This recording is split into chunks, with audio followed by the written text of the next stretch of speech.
Hello everybody and welcome back to our channel. In today's video, we will be guiding you through the process to block forwarding of your WhatsApp status. So in order to do so, what you may do is you can start by opening up the WhatsApp application on your device. And once you tap on it, you will be taken to the Chats tab by default. From the navigation bar, you can tap on the Updates tab. After you tap on the Updates tab, you can tap on the three-dot menu and open up the Set menu. And from here, you can just go ahead and select the option for status privacy.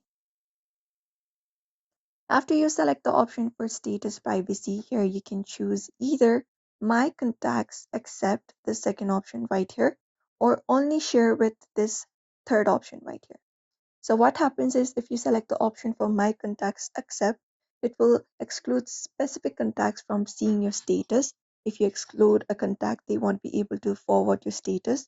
And if you select the only share with option, it will share with only the specific contacts or group members that you choose. And once it is done, it will confirm your selection by tapping the check mark icon to save the changes. And by using these settings, you can control who can view your status and consequently who has the ability to reshare or forward it to others.